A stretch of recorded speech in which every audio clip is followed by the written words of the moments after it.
El olor a papel antiguo y a cola de encuadernar era el único perfume que Clara Valdés conocía. A sus 23 años, sus dedos, finos y manchados de tinta, se movían con la precisión de un cirujano sobre el lomo herido de un incunable del siglo XVII. Cada puntada para reparar una costura, cada aplicación de adhesivo sobre una página rasgada, era un acto de devoción casi sagrado. En la penumbra de la trastienda de la librería familiar, el legado de los Valdés, el tiempo parecía haberse tan detenido, atrapado entre volúmenes de cuero y pergamino. Clara era una experta en remendar las vidas de los libros, en devolverles la dignidad perdida por el paso de los siglos. Sin embargo, mientras sus manos insuflaban vida a la materia inerte, sentía cómo la suya propia se desvanecía, convertida en un manuscrito en blanco, con los márgenes demasiado estrechos y un final que otros ya habían escrito por ella. Si quieres descubrir qué amenaza se cierne sobre este frágil santuario y cómo una firma puede cambiar un destino, quédate hasta el final. Te invito a suscribirte al canal y a comentar desde dónde nos estás viendo. Continuamos. Clara Valdés era una criatura de silencios y rutinas. Su vida transcurría en un bucle predecible entre el cuidado de su padre enfermo en el piso de arriba y la restauración de libros en la planta baja. No recordaba la última vez que había salido con amigas o había sentido la emoción de lo imprevisto.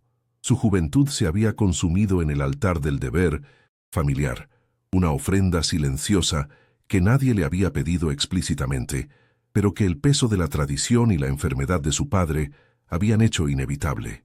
Físicamente, era como una de esas heroínas de novela decimonónica que tanto leía, una belleza pálida y contenida, con grandes ojos oscuros que albergaban una profundidad melancólica y un cabello castaño siempre recogido en un moño funcional, como si quisiera evitar que cualquier atisbo de vanidad se interpusiera en su labor.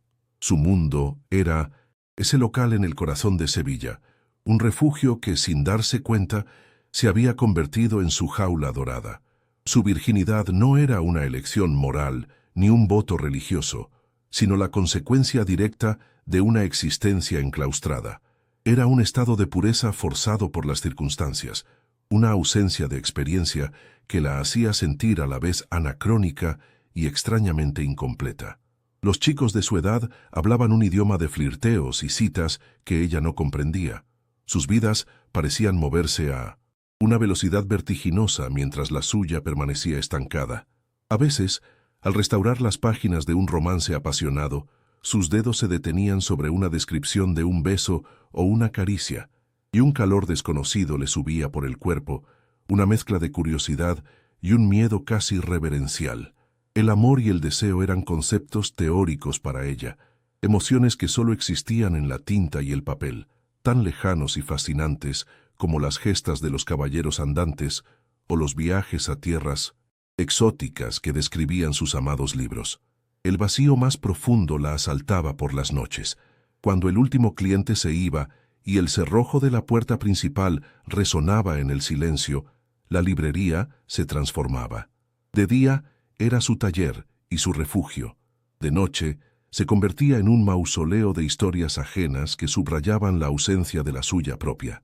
Desde la ventana de su pequeña habitación observaba el bullicio de las calles de Sevilla, las parejas que paseaban de la mano, las risas que se perdían en el aire cálido del sur.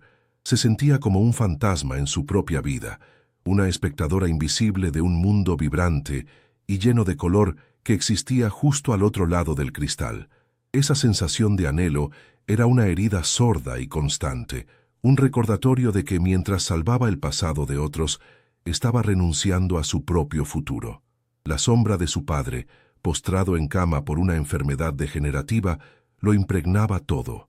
Su tos seca era la banda sonora de sus días, y el olor a medicamentos se mezclaba con el de los libros viejos, creando una atmósfera opresiva y estancada. El amor que sentía por él era inmenso, un pilar fundamental en su vida, pero también era el ancla que la mantenía amarrada a ese puerto sin salida. Cada factura médica impagada, cada nueva deuda acumulada para mantener a flote la librería, añadía un eslabón más a la cadena invisible que la ataba. Se había convertido en la guardiana de un legado familiar que se desmoronaba y en la cuidadora de un hombre que se apagaba lentamente. En ese proceso, la joven vibrante que podría haber sido se había ido difuminando, reemplazada por una figura responsable y resignada, demasiado madura para su edad. En los libros encontraba su única vía de escape. Se sumergía en ellos con una desesperación casi febril, no solo como restauradora, sino como lectora voraz. Viajaba a través de sus páginas a mundos donde las mujeres eran dueñas de su destino, donde el amor era una fuerza transformadora y la libertad una posibilidad real. Se identificaba con las heroínas valientes, con las amantes desdichadas, con las aventureras que desafiaban las convenciones. Esos personajes de ficción eran sus únicos confidentes, los únicos que entendían la dualidad de su alma, la calma obediente de su exterior y el torbellino de deseos y sueños reprimidos de su interior. Sin embargo, cada vez que cerraba un libro, el regreso a la realidad era más brutal. El contraste entre la riqueza de esas vidas imaginadas y la pobreza emocional de la suya propia la dejaba con una sensación de desolación aún más profunda. El fin de su mundo se anunció no con un estruendo, sino con el crujido sutil de una viga del techo y el color amarillento de un nuevo aviso de desahucio que llegó por debajo de la puerta. La realidad, hasta entonces mantenida a raya por la rutina y el trabajo incesante, comenzaba a filtrarse por las grietas de su fortaleza de papel. El aire se sentía más pesado, el polvo de los libros parecía más asfixiante. Clara sintió por primera vez el pánico real, un frío que no tenía nada que ver con las corrientes de aire del viejo edificio. Sabía que estaba al borde de un precipicio, que el legado que había jurado proteger estaba a punto de convertirse en cenizas. Lo que no podía imaginar era que la mano que empujaría su mundo al abismo sería la misma que, paradójicamente, le ofrecería la más tentadora y peligrosa de las salvaciones. El día en Sevilla comenzaba para Clara no con el sol dorado que se filtraba por las persianas, sino con el sonido metálico y rítmico de la persiana de la librería al ser levantada. Era un ritual que marcaba la frontera entre la noche, su único espacio de soledad introspectiva, y el día, un territorio gobernado por el deber.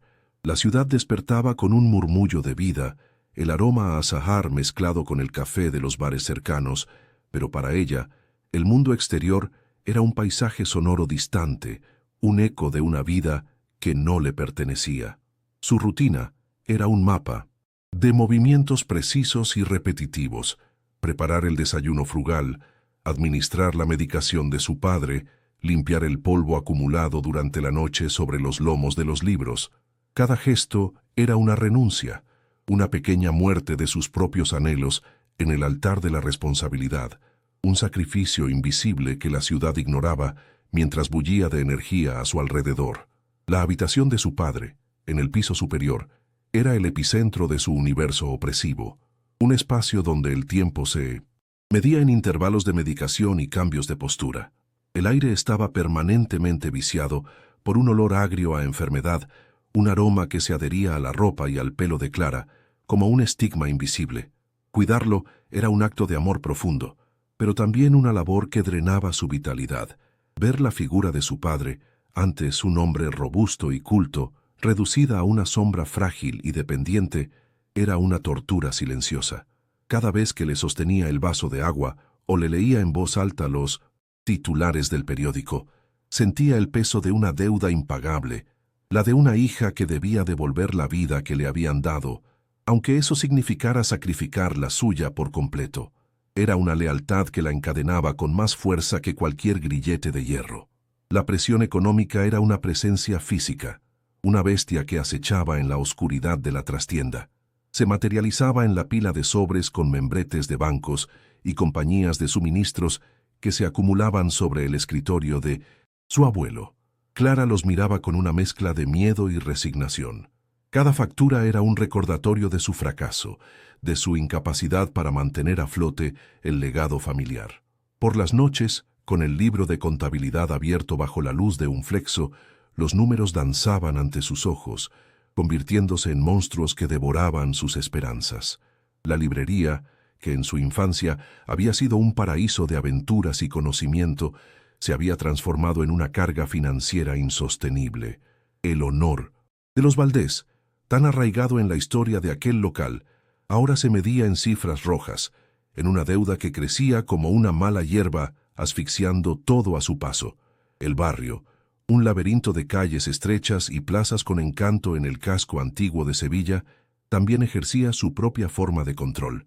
Las vecinas, mujeres de luto perpetuo y miradas escrutadoras, la observaban con una compasión que a Clara le resultaba asfixiante. «Pobre Clarita», susurraban a su paso, «tan joven y con esa cruz a cuestas». Sus comentarios, aunque cargados de una supuesta buena intención, eran pequeñas sentencias que la definían y la encerraban en el papel de mártir abnegada. La expectativa social era clara y unánime. Su única salvación, la única salida honorable para una joven en su situación, era un buen matrimonio. Un hombre que pudiera hacerse cargo de ella, de su padre y de las deudas. Un arreglo que, en lugar de liberarla, simplemente la haría cambiar de dueño, pasando de la jaula familiar a la conyugal. Doña Elvira, la portera del edificio contiguo, se había erigido como la principal promotora de esta solución. Con la sutileza de un martillo pilón, le presentaba candidatos imaginarios o le hablaba de los hijos solteros de sus primas lejanas. «Un hombre de bien, Clarita, es lo que necesitas. Alguien que te quite este peso de encima», le decía mientras barría el portal, su voz resonando con la autoridad de la tradición. Clara soportaba estos asaltos con una sonrisa tensa y monosílabos evasivos. Cada una de esas conversaciones era una pequeña humillación, un recordatorio de que su valía como mujer se medía por su capacidad para atraer a un proveedor. Se sentía como una pieza de mercancía en un escaparate polvoriento, esperando a que alguien decidiera que su dote de sacrificio y decencia era suficiente para cerrar el trato. La idea del matrimonio, para ella, no evocaba amor, sino un contrato de supervivencia. Esta presión externa alimentaba una rebelión silenciosa que bullía en su interior. Mientras sus manos obedecían y su voz asentía, su mente escapaba a los mundos que habitaban sus libros. Se imaginaba a sí misma como una exploradora descubriendo ruinas antiguas, como una científica haciendo un descubrimiento revolucionario, o simplemente como una mujer anónima paseando por las calles de París, libre de deudas y obligaciones.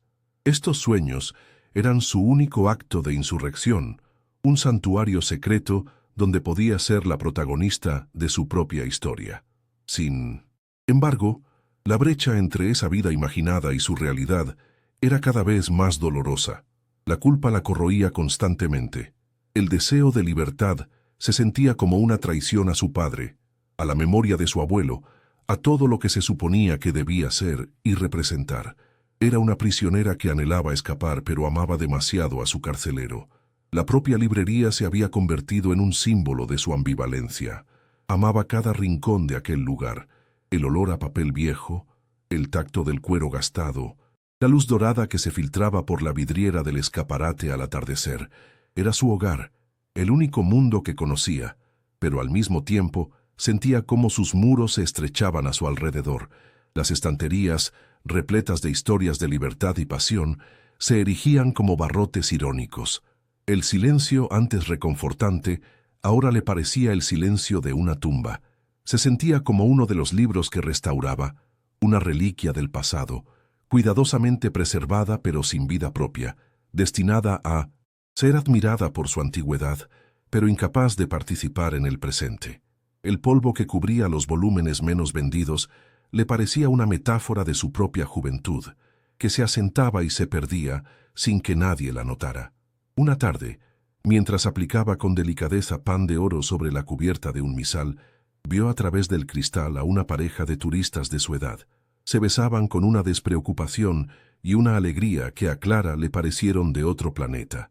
La chica llevaba el pelo suelto, movido por la brisa, y su risa era un sonido claro y vibrante que atravesó el grueso vidrio de la librería. En ese instante, Clara sintió una punzada de envidia tan aguda que tuvo que apartar la vista. No era solo el beso, era la libertad que emanaban, la sensación de que el mundo era un lienzo en blanco para ellos. Para ella, el lienzo ya estaba lleno de trazos ajenos, de obligaciones y de líneas que no podía cruzar. Ese momento cristalizó su sensación de encierro, transformándola de una melancolía sorda a un dolor consciente y punzante. El peso del legado de los Valdés era una losa sobre sus hombros. No se trataba solo de dinero, se trataba de honor, de una tradición de artesanos y libreros que se remontaba a 3 generaciones.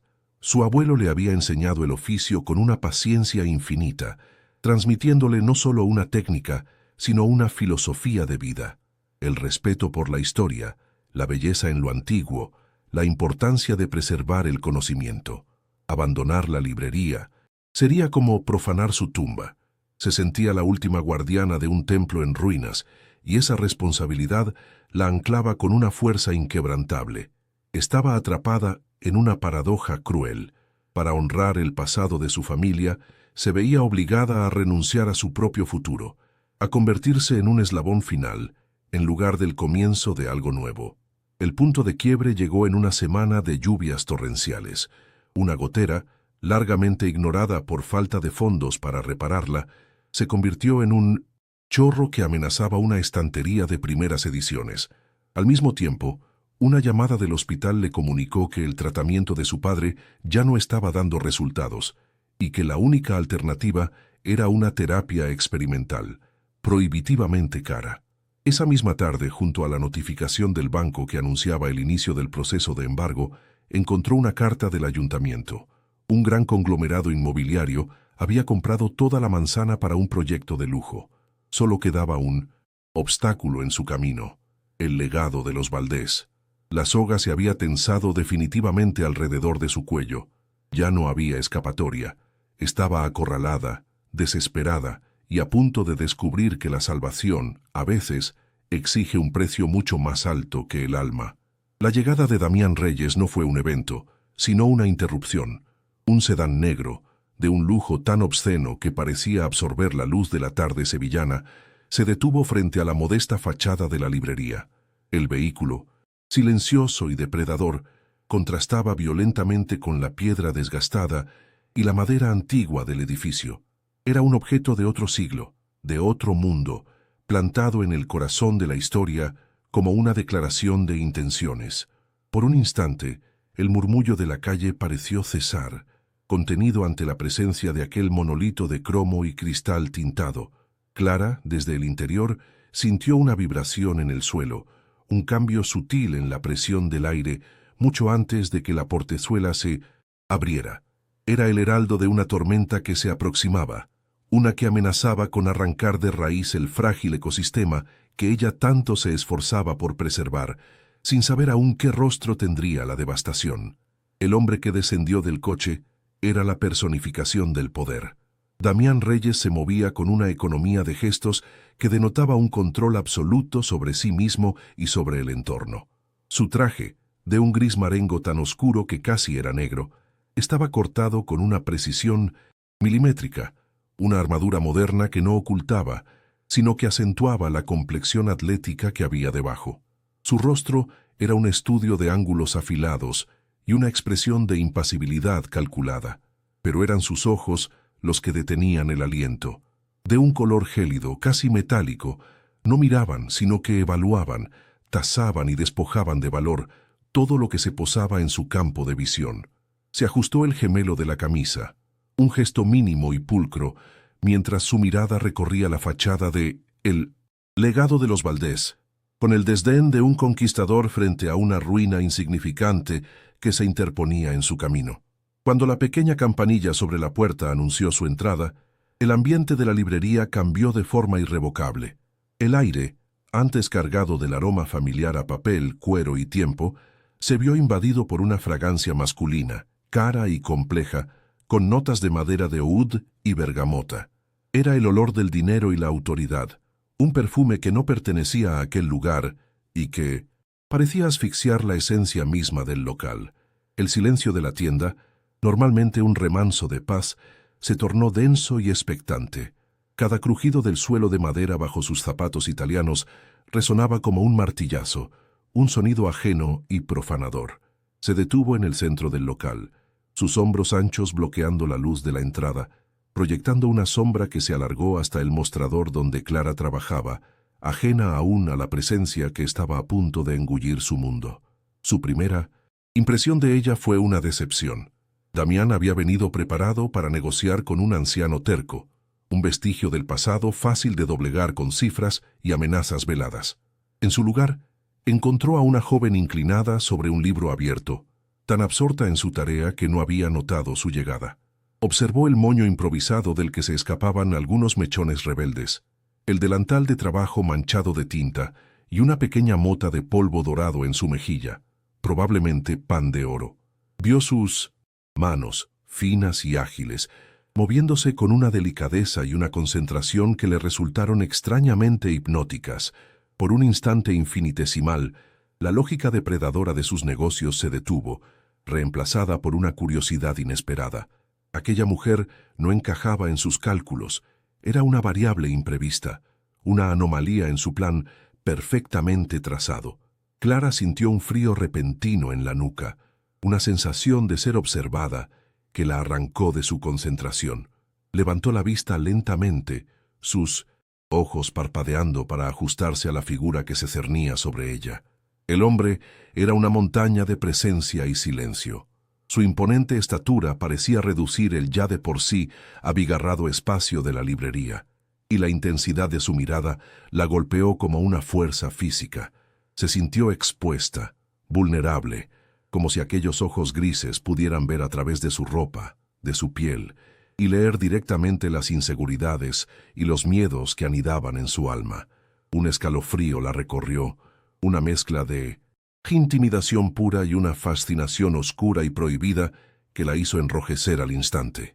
Tragó saliva, su corazón martilleando contra sus costillas con una violencia desconocida, consciente de que el hombre que tenía delante no era un cliente cualquiera. «Busco al propietario, Valdés», dijo él.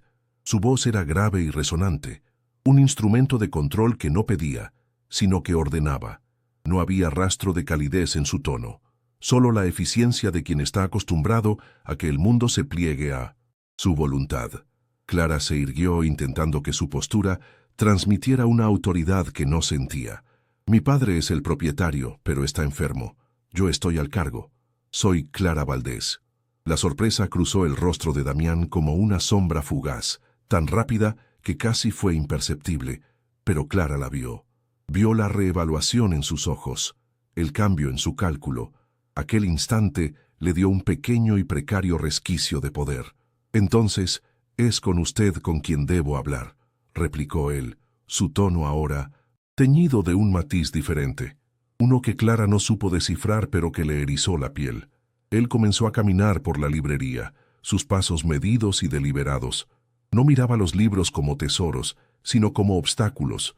Sus dedos, largos y cuidados, rozaban los lomos de cuero no con reverencia, sino con la displicencia de quien calcula el coste de una demolición. Clara lo seguía a una distancia prudente, sintiendo cada uno de sus movimientos como una intrusión en su santuario. Era como ver a un lobo pasearse por un jardín de flores raras. Se detuvo frente a la sección de incunables, el orgullo de la familia. Toda esta manzana será demolida para construir el complejo Reyes. Su local es el último escollo, afirmó, sin darle la vuelta a la frase, lanzando la verdad como una piedra. La palabra local sonó en los oídos de Clara como el peor de los insultos, una reducción de su hogar y su legado a un simple espacio comercial. Su mano se posó sobre el mismo manuscrito que Clara estaba restaurando, una edición del siglo XVI de La Celestina. Sus dedos casi rozaron los de ella, que aún descansaban sobre la página. En ese contacto inminente, una corriente eléctrica pareció saltar entre ellos, un chispazo de energía pura e inesperada en el aire cargado de polvo. Ambos retiraron las manos al mismo tiempo, como si se hubieran quemado. Sus miradas se encontraron y se sostuvieron durante un segundo que se estiró hasta el infinito. En los ojos de él, Clara vio algo más que frialdad. Vio un destello de interés, una curiosidad depredadora que la hizo sentir a la vez como una presa y como un enigma. Damián, por su parte, sintió un calor anómalo, un impulso primario de tocarla de nuevo que tuvo que reprimir con toda la fuerza de su férrea disciplina. Le ofrezco una cantidad que solucionará todos sus problemas, señorita Valdés, más de lo que este lugar valdrá en 100 vidas, dijo Damián, rompiendo la tensión y volviendo al terreno que dominaba, el dinero. La cifra que pronunció era astronómica, suficiente para comprar una vida de lujo y seguridad, pero para Clara fue como si le ofreciera 30 monedas de plata por el alma de su familia. «Esto no es un lugar», respondió ella, su voz temblando, pero no de miedo, sino de una rabia justa y profunda. «Es la vida de mi abuelo, es el sustento de mi padre, es mi hogar, y no está en venta».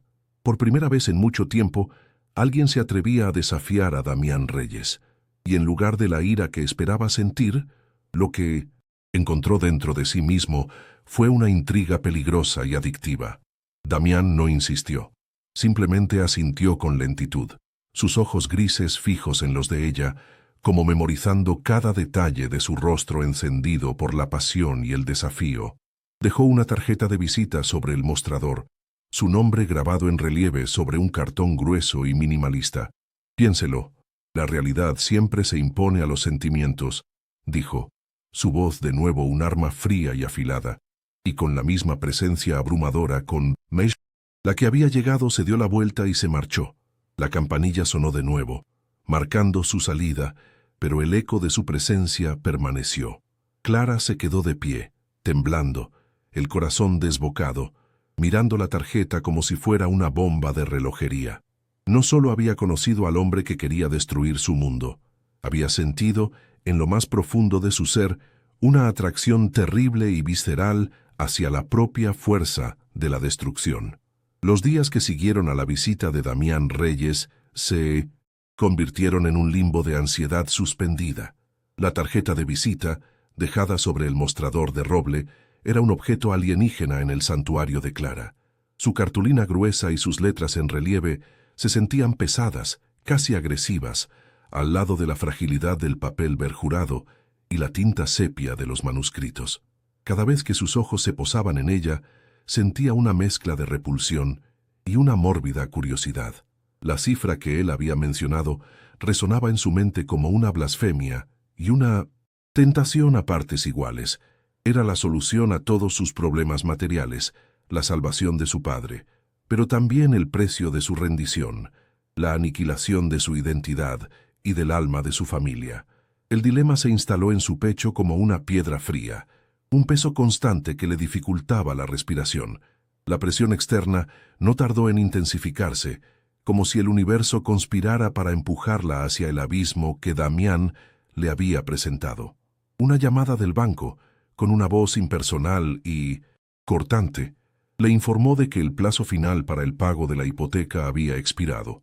Días después, una carta del hospital detallaba los costes del nuevo tratamiento experimental para su padre, una secuencia de ceros que danzaba ante sus ojos como una burla cruel. El mundo parecía encogerse a su alrededor. Las paredes de la librería, antes su refugio, ahora se sentían como los muros de una celda que se estrechaba inexorablemente. Cada crujido de la madera vieja, cada llamada de teléfono, era un recordatorio de su impotencia, un clavo más en el ataúd de sus esperanzas, empujándola a considerar lo impensable como su única y terrible opción. Damián regresó una semana después, no como un negociador, sino como una presencia constante y perturbadora. Entraba en la librería con pretextos absurdos: consultar un mapa antiguo, buscar una primera edición que sabía que ella no tenía. Cada visita era un asalto silencioso a su paz. Se movía por el local con una familiaridad que la crispaba, sus manos rozando los lomos de los libros con una posesión latente. Durante uno de esos encuentros, mientras ella catalogaba una pila de volúmenes recién adquiridos, él se colocó detrás de ella, tan cerca que Clara pudo sentir el calor que emanaba de su cuerpo y oler de nuevo esa fragancia cara y masculina que se adhería a su memoria.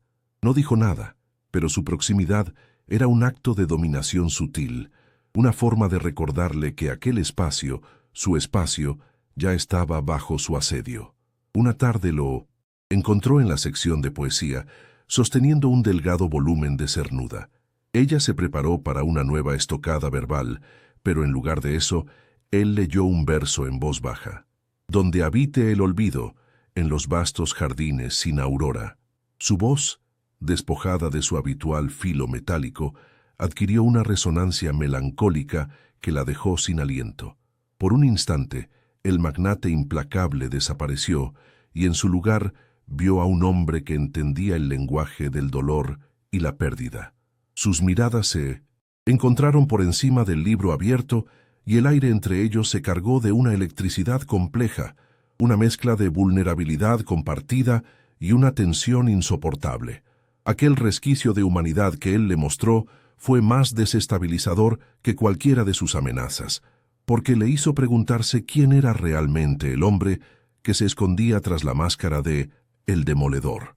El dilema de Clara se transformó, volviéndose más íntimo y peligroso. Ya no se trataba solo de ladrillos y deudas, ahora se trataba de él. Empezó a observar los detalles que antes había ignorado por el miedo, el leve cansancio que a veces sombreaba sus ojos grises, la forma en que su mandíbula se tensaba cuando creía que nadie lo miraba, una fina cicatriz blanca que se curvaba junto a su ceja izquierda, testimonio de una violencia pasada. Humanizarlo lo convertía en una amenaza mucho mayor. Un monstruo es fácil de odiar y de combatir, pero un hombre herido despierta una empatía traicionera. El miedo por su hogar comenzó a ser reemplazado por un miedo nuevo y mucho más profundo. El miedo por su propio corazón, un territorio virgen e indefenso ante un invasor tan experimentado y complejo. Una mañana lluviosa, mientras el olor a tierra mojada se colaba por la puerta, él apareció con 2 vasos de café para llevar. El gesto, tan mundano y a la vez tan extraordinario viniendo de él, la desarmó por completo. Se sentaron en el pequeño escritorio de la trastienda, rodeados de herramientas de encuadernación y el silencio roto solo por el repiqueteo de la lluvia contra el cristal. No hablaron de negocios. Él le preguntó por el libro que estaba restaurando y escuchó con una atención inesperada mientras ella le explicaba el proceso. Por primera vez, no sintió que la estaba evaluando, sino que realmente la estaba viendo. Esa tregua inesperada, esa frágil conexión forjada sobre el aroma del café y la pasión compartida por la belleza de lo antiguo, fue como una droga peligrosa que la hizo anhelar más. La inevitable crisis llegó sin previo aviso. Una llamada del hospital en mitad de la noche. Su padre había sufrido una recaída grave y los médicos eran pesimistas. Clara corrió hacia allí, sintiendo cómo el suelo desaparecía bajo sus pies. En la estéril sala de espera, mientras se ahogaba en su desesperación, Damián apareció. No supo cómo la había encontrado, pero su presencia allí, en mitad de la madrugada, era tan sólida e irreal como una alucinación. No le ofreció palabras vacías de consuelo. Se movió con una eficiencia letal, hablando con los jefes de planta, consiguiendo acceso a especialistas, su poder abriendo puertas que para ella habían estado herméticamente cerradas. Y Clara, en medio de su dolor, se odió a sí misma por el inmenso y vergonzoso alivio que sintió al verlo tomar el control. Aquel acto no fue una gentileza, sino la jugada maestra de su estrategia. Al salvar, aunque fuera temporalmente a su padre, Damián se había hecho indispensable, había pasado de ser el destructor de su futuro a convertirse en el pilar de su presente. La gratitud que sentía hacia él era un veneno lento, una emoción tóxica que se mezclaba con el resentimiento y la atracción, creando un cóctel emocional que la dejaba mareada y confusa. Él ya no era solo el hombre que quería su casa, era el hombre que sostenía la vida de su padre en la palma de su mano. La línea entre su enemigo y su salvador se había borrado por completo, dejándola atrapada en una red de dependencia de la que no había escapatoria posible. Cada día se sentía más prisionera, no de él, sino de su propia y contradictoria necesidad. Una noche, agotada y vencida, se derrumbó en la soledad de la trastienda. Las lágrimas, contenidas durante semanas, brotaron en silencio, trazando surcos limpios sobre sus mejillas manchadas de polvo. Él entró sin hacer ruido, como si hubiera intuido su quiebre. No dijo nada, no la tocó. Simplemente se quedó de pie en el umbral, su silueta recortada contra la tenue luz de la tienda, observándola. Su silencio no era vacío, sino denso y cargado de una extraña comprensión. Era una presencia que no juzgaba, simplemente atestiguaba su dolor. En ese momento de vulnerabilidad absoluta, Clara sintió un impulso primario y abrumador de levantarse, caminar hacia él y esconder el rostro en su pecho, de dejar que su fuerza, tan abrumadora y sólida, la sostuviera y la protegiera del mundo. El deseo que comenzó a sentir por él era una forma de traición a sí misma. No era un anhelo romántico, sino algo más oscuro y visceral. Deseaba su poder, su control, la libertad que emanaba de alguien que podía doblegar el mundo a su voluntad. Se miraba las manos, siempre manchadas de cola y pigmentos, y las comparaba con las de él, impecables y fuertes. Anhelaba la vida que él representaba, una existencia sin el miedo constante a las facturas, sin el olor a enfermedad, una vida de espacios amplios, vistas panorámicas y decisiones tomadas sin el peso de la supervivencia. Este anhelo la llenaba de una culpa corrosiva, porque sentía que al desear su mundo, estaba despreciando el suyo, traicionando la memoria de su abuelo y la dignidad de su propia lucha. La invitación a cenar llegó a través de un escueto mensaje de texto. Necesitamos hablar de los términos finales. El lugar era un restaurante en la azotea de un hotel de lujo, un nido de águilas de cristal y acero, desde donde Sevilla parecía una maqueta a sus pies. Era el territorio de Damián, un mundo de poder y opulencia, diseñado para intimidar. Clara acudió con su mejor vestido, una sencilla pieza de lino que la hacía sentir como una reliquia fuera de lugar entre el brillo de la seda y los diamantes. El contraste entre ellos nunca había sido tan evidente. Ella, arraigada en la historia y la tierra. Él, flotando por encima de todo, un ser de aire y poder. Se sintió expuesta, analizada, una pieza más en su tablero de juego. La cena fue un duelo sutil, una partida de ajedrez donde las piezas eran sus vulnerabilidades. Él la interrogó sobre sus sueños, sobre la vida que habría tenido si no fuera por sus obligaciones, desnudando sus anhelos más secretos con una precisión quirúrgica. Ella, reuniendo todo su coraje, contraatacó preguntándole por su pasado, por los rumores sobre la caída de su familia que circulaban en la prensa económica. Por primera vez, vio una fisura en su armadura. Sus ojos se oscurecieron y por un segundo vislumbró el abismo de una herida antigua y no cicatrizada. Comprendió entonces que su frialdad no era una ausencia de sentimientos, sino un muro de contención construido para mantener a raya un dolor inmenso. Y esa revelación la hizo sentir peligrosamente cerca de él. Al final de la noche, insistió en acompañarla hasta la puerta de la librería. Caminaron en silencio por las calles estrechas y empedradas del casco antiguo, el sonido de sus pasos resonando en la quietud de la noche. El aire olía a jazmín y a piedra húmeda, bajo la luz ambarina de un farol, justo frente a la puerta de madera que era la frontera de su mundo.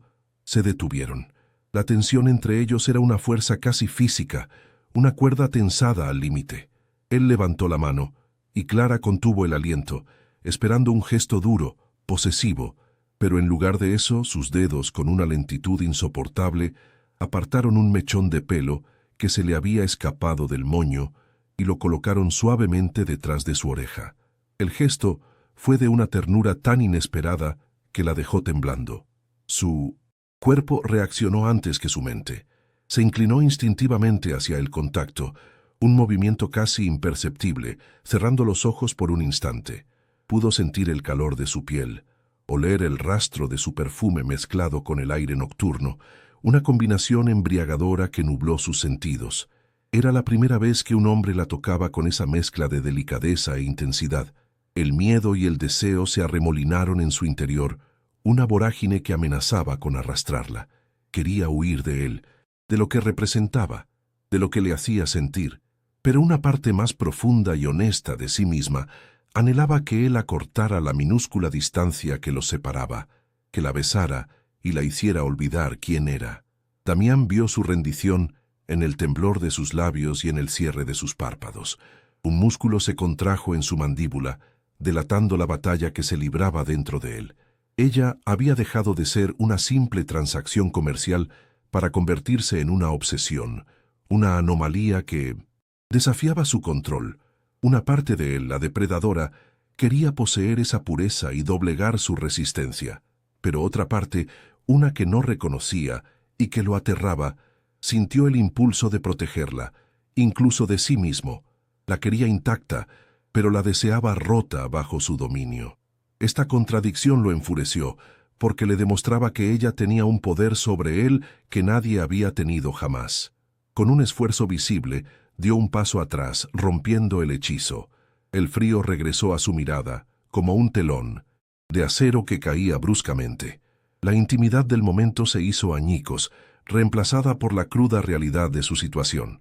«La oferta por la librería sigue en pie, Clara», dijo, su voz un murmullo grave y áspero que vibró en el aire nocturno.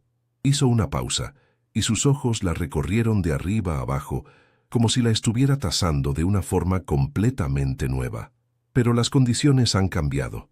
Ya no quiero comprar solo el edificio, ahora te quiero a ti en él».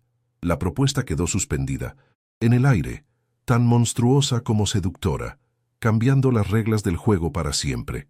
Clara se quedó sola en el umbral, su cuerpo aún vibrando por la electricidad de su casi contacto. Se llevó la mano a la mejilla, allí donde los dedos de él la habían rozado, y la piel le ardía.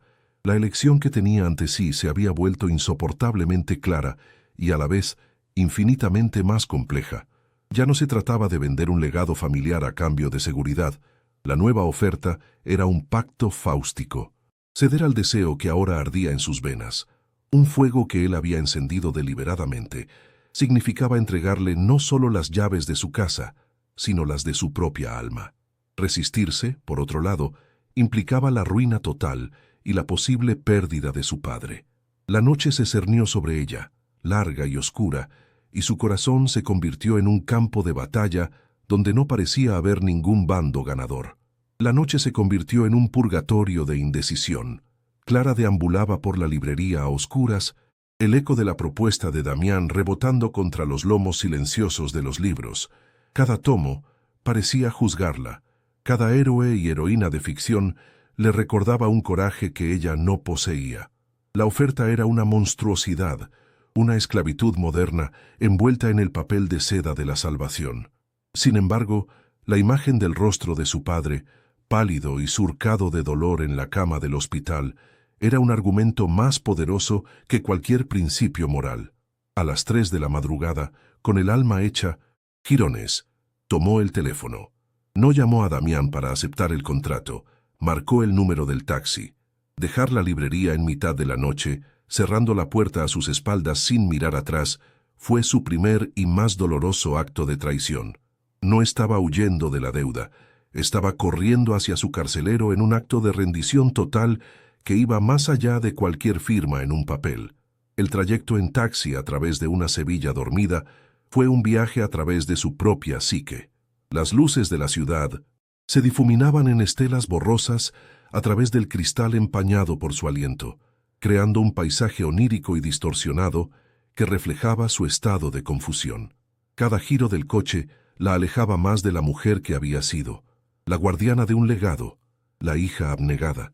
Se sentía sucia, una traidora a la memoria de su abuelo, a la decencia que le habían inculcado, pero bajo el miedo y la autocompasión, una corriente subterránea y oscura de anticipación le recorría el cuerpo, un pulso febril que la avergonzaba y la excitaba a partes iguales. Iba a entregar lo único que le quedaba, su integridad, su cuerpo, a un hombre que representaba todo lo que despreciaba. Y una parte aterradora de ella, una parte que nunca había conocido, lo deseaba con una intensidad que la dejaba sin aire. El ático de Damián era un templo de cristal y silencio en la cima de la ciudad. El ascensor privado se abrió directamente a un espacio vasto y minimalista, donde los muebles de diseño parecían flotar sobre un suelo de mármol pulido. Las paredes eran ventanales inmensos, que ofrecían una vista panorámica de Sevilla, reduciéndola a un tapiz de luces titilantes. El aire era frío, purificado, y olía a nada, a un vacío estéril que contrastaba brutalmente con la densidad histórica y el aroma a vida de su librería. Él la esperaba de pie junto a uno de los ventanales, su silueta negra recortada contra el horizonte urbano. No parecía sorprendido, sino expectante, como un rey que recibe el tributo de una tierra conquistada. En aquel entorno, Clara se sintió despojada de todo su contexto, reducida a su esencia más vulnerable, una simple figura humana en un paisaje de poder abrumador. Se detuvo a varios metros de él, el espacio entre ellos cargado con el peso de todo lo no dicho. No hubo palabras de saludo, ni preguntas.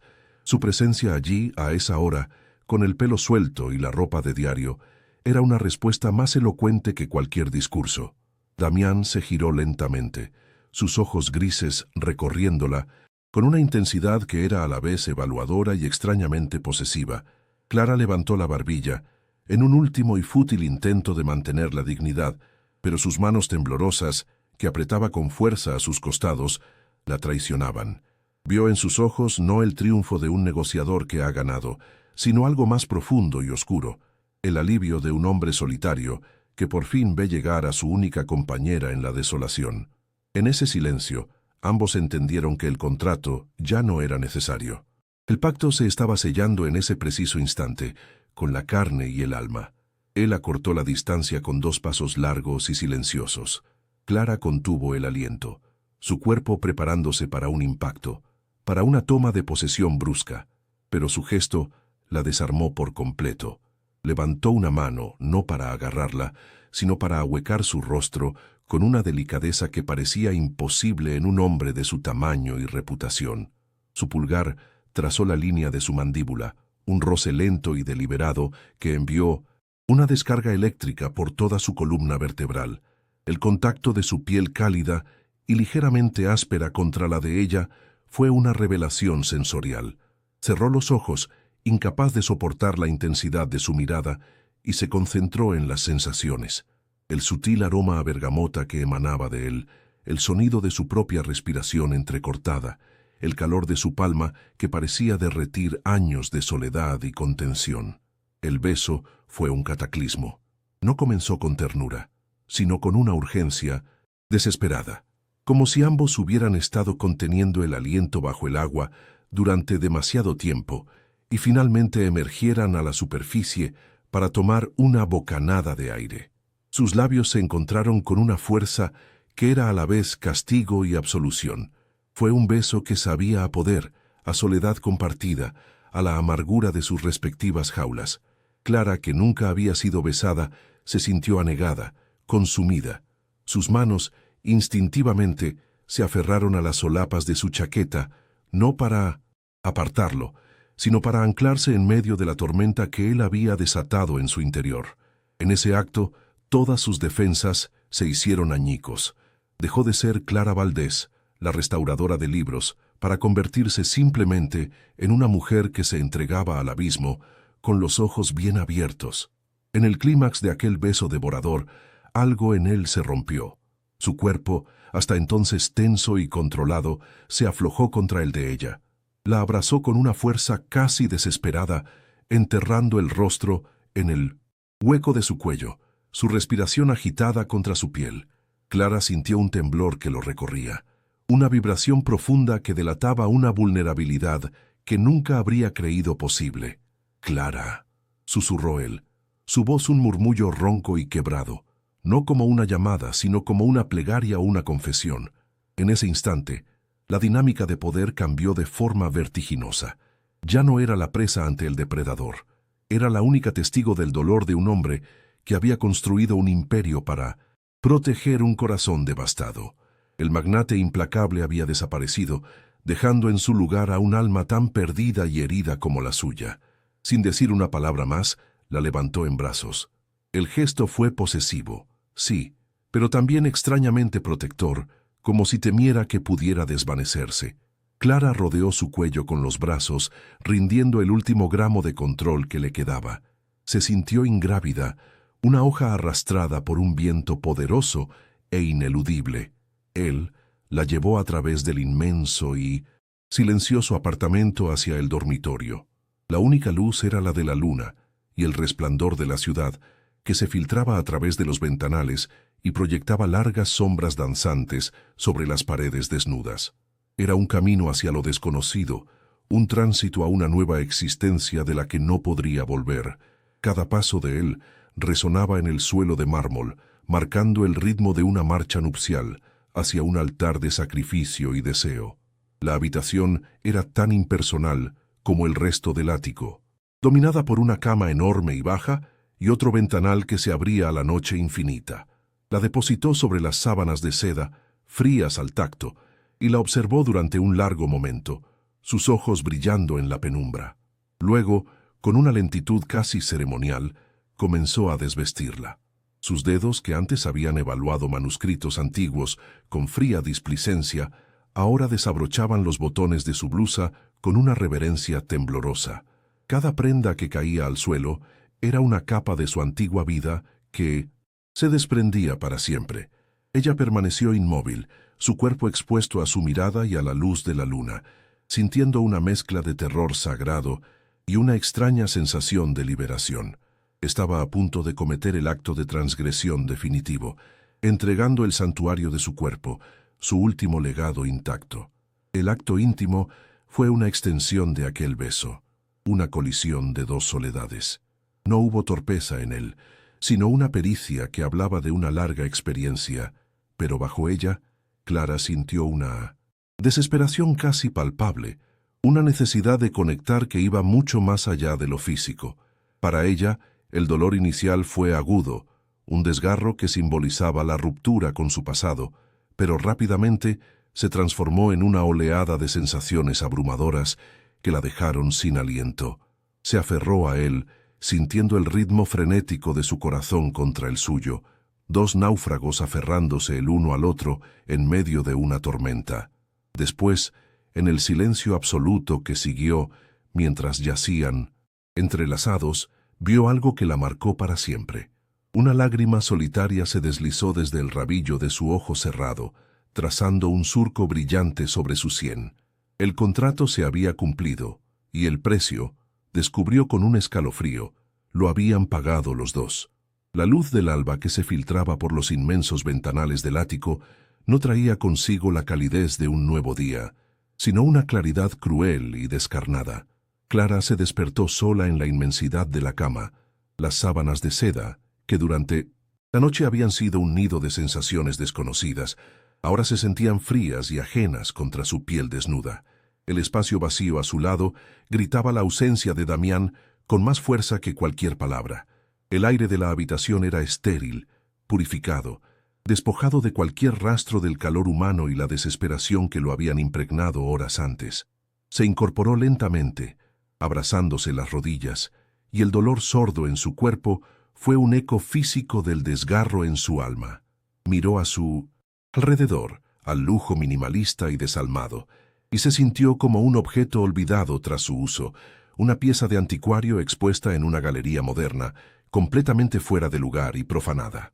Su ropa estaba doblada pulcramente sobre un sillón de diseño, y sobre la mesita de noche de mármol un sobre blanco, grueso y sin nombre.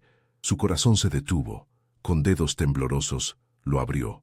Dentro no había una nota, ni una palabra de ternura o de arrepentimiento, solo un cheque de un banco privado, con una cifra que superaba con creces el valor de la librería y el coste del tratamiento de su padre juntos. Fue un golpe más brutal que cualquier insulto. Damián había vuelto a su idioma nativo, el de las transacciones.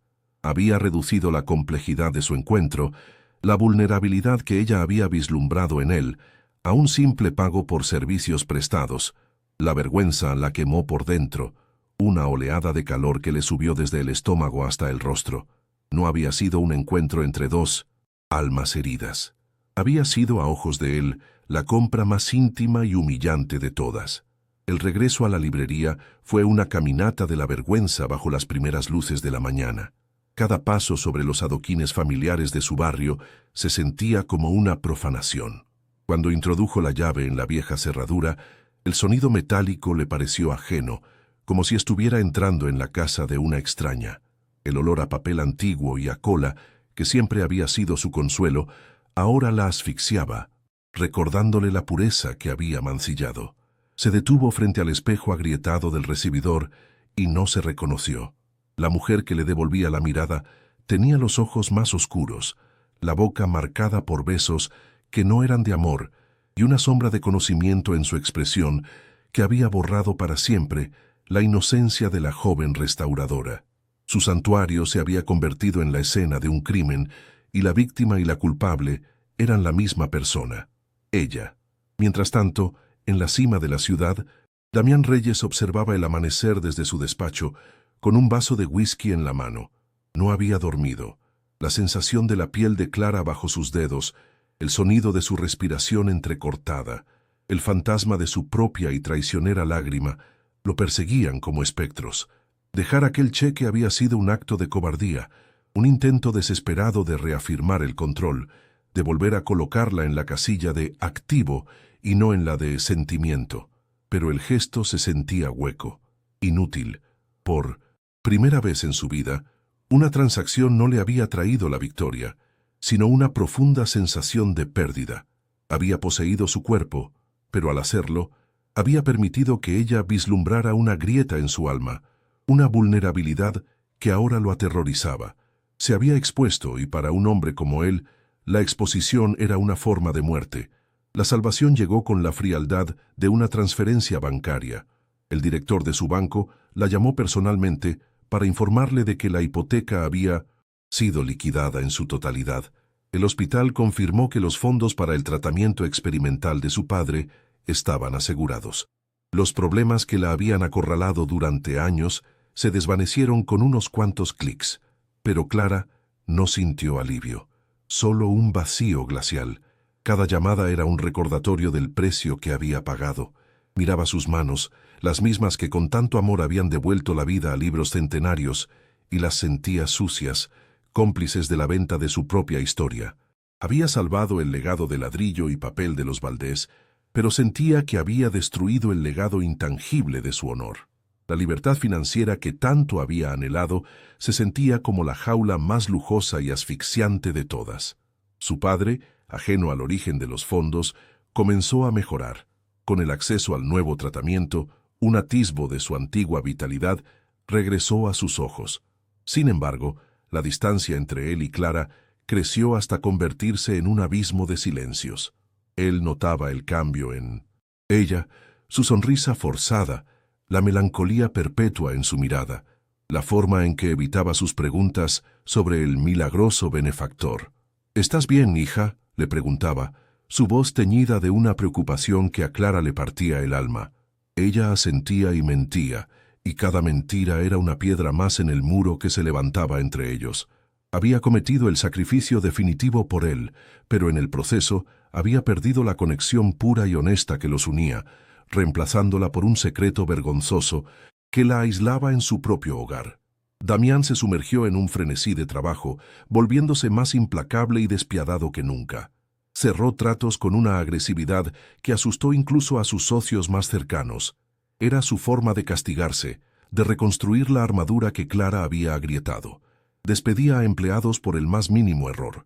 Demolía edificios con una prisa febril y llenaba sus noches de reuniones y eventos sociales vacíos, rodeándose de ruido para acallar el silencio ensordecedor de Minonesitz.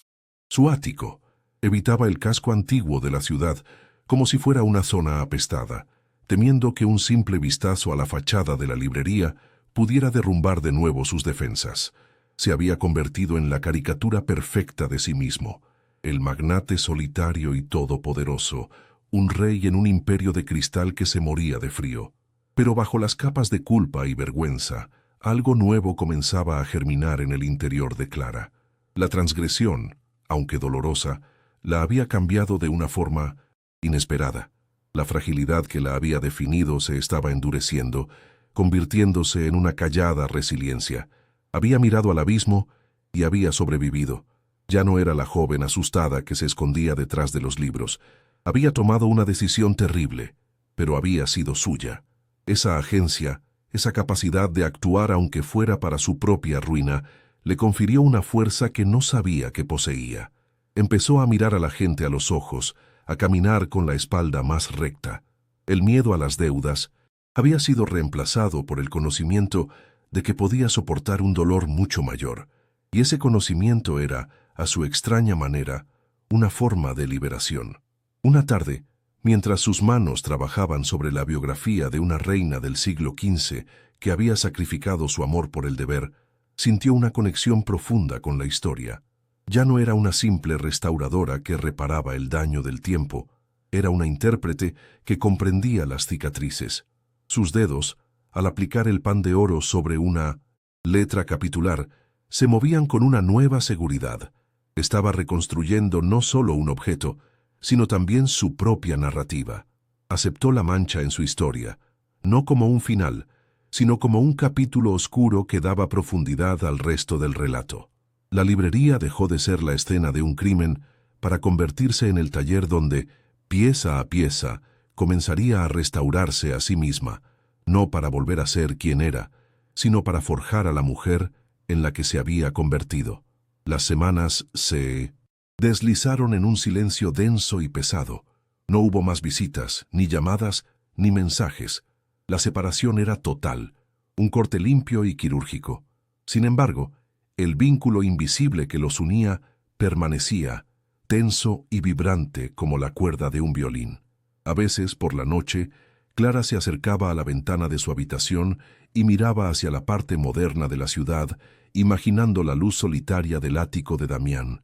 Y él, desde su atalaya de cristal, a menudo se encontraba con la mirada perdida en la maraña de tejados antiguos, buscando instintivamente la ubicación de una pequeña librería que contenía el único momento de conexión real que había conocido en años. Estaban separados por la distancia y el orgullo, pero unidos por el recuerdo imborrable de una noche en la que dos mundos opuestos habían colisionado, dejando tras de sí un campo de ruinas y la posibilidad de una reconstrucción. Había transcurrido un año medido no en días, sino en las capas de barniz que había aplicado a lomos gastados, en las facturas que ahora pagaba sin que le temblara el pulso, y en la creciente solidez de la respiración de su padre mientras dormía. El legado de los Valdés ya no era una reliquia a punto de desmoronarse. Con una parte del dinero de Damián, Clara había reparado las vigas, restaurado la fachada y transformado la trastienda en un pequeño taller de encuadernación que ofrecía cursos a jóvenes del barrio. La librería respiraba de nuevo. Un aire de renovada dignidad impregnaba sus muros, y ella, su guardiana, había cambiado con ella. La fragilidad había dado paso a una calma serena, la timidez a una silenciosa confianza. Era la misma mujer, pero su alma, como los libros que amaba, había sido despojada de sus cubiertas rotas y encuadernada de nuevo con un material más fuerte y resistente. De Damián no había sabido nada directamente. Su nombre a veces aparecía en las páginas salmón de los periódicos económicos que su padre volvía a leer con interés. Había vendido la división más agresiva de su conglomerado, Reyes Demoliciones, y los artículos hablaban de un cambio de rumbo hacia la filantropía y la restauración de patrimonio arquitectónico. Un escalofrío recorría a Clara cada vez que leía esas noticias.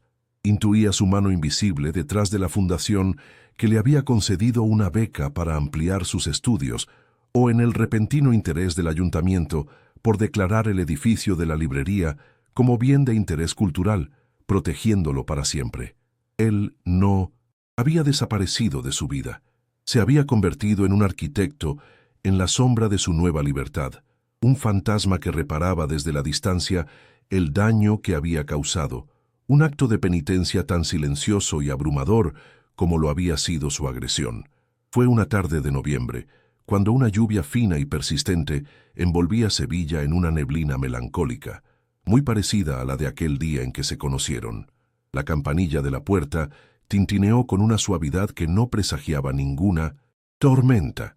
Clara levantó la vista de un mapa del siglo XVIII que estaba limpiando y su corazón se detuvo, para luego reanudar su latido con una fuerza sorda y pesada. Era él. Estaba de pie en el umbral, el pelo húmedo por la lluvia, sin el traje de poder que era su armadura. Vestía unos sencillos pantalones oscuros y un jersey de cachemir que suavizaba los ángulos de su cuerpo. Parecía más delgado, y en sus ojos grises Ya no había la frialdad del acero, sino el color de un cielo de invierno, vasto y cargado de una historia de tormentas pasadas. No era un conquistador, sino un peregrino que regresaba al lugar donde había perdido una parte de su alma. Él no habló de inmediato. Sus ojos recorrieron el local, notando los cambios con una atención minuciosa. La luz más cálida, el orden de las estanterías, el pequeño rincón de lectura que ella había habilitado cerca de la ventana. Su mirada era un reconocimiento, una aprobación silenciosa. Luego, sus pasos lo llevaron, como atraído por un imán invisible, a la sección de poesía. Sus dedos, que ella recordaba tan autoritarios, rozaron con una delicadeza casi reverencial el lomo del mismo ejemplar de cernuda que había sostenido un año atrás. Lo tomó, lo abrió con cuidado y se quedó mirando una página perdido en sus propios pensamientos. Clara permaneció detrás del mostrador, inmóvil, sintiendo cómo el año de silencio se condensaba en el espacio que los separaba, un abismo lleno de palabras no dichas, de dolor y de una extraña e innegable conexión. Finalmente se giró hacia ella, el libro aún en su mano. La miró a los ojos, y en esa mirada no había posesión ni desafío, sino una pregunta desnuda y vulnerable. «Nunca te pregunté si te gustaba la poesía», dijo, su voz más grave y suave de como ella la recordaba, despojada de toda su arrogancia. Clara sintió cómo la última muralla de resentimiento se desmoronaba en su interior. Ya no había miedo, ni vergüenza, solo una profunda y resonante compasión por el hombre herido que tenía delante. «Me enseñó a entender que hay lugares como el olvido donde nadie puede encontrarte», respondió ella, su voz firme y clara. «Pero también me enseñó que siempre se puede volver». Damián cerró los ojos por un instante, asimilando sus palabras como si fueran una absolución. Se acercó al mostrador y dejó el libro. «Quiero comprarlo». El gesto fue simple, mundano, pero para ellos lo cambió todo. Él pagó con un billete, sus dedos rozando los de ella en un contacto fugaz que ya no quemaba, sino que transmitía una calidez tenue y melancólica. Luego, sin decir nada más, se dio la vuelta y salió de la librería, desapareciendo en el velo gris de la lluvia. Clara se quedó de pie, sosteniendo el billete en su mano. No era el precio de un libro. Era la devolución de una deuda que no se podía cifrar. El contrato en papel antiguo finalmente se había disuelto. Miró por la ventana, pero él ya se había ido. No sabía si volvería, y extrañamente no le importaba. La herida había cicatrizado, dejando una marca que siempre sería parte de ella, pero ya no dolía. Era libre. Si esta historia de cicatrices y segundas oportunidades ha tocado tu corazón, te invito a que te suscribas, le des a me gusta y compartas tus pensamientos en los comentarios.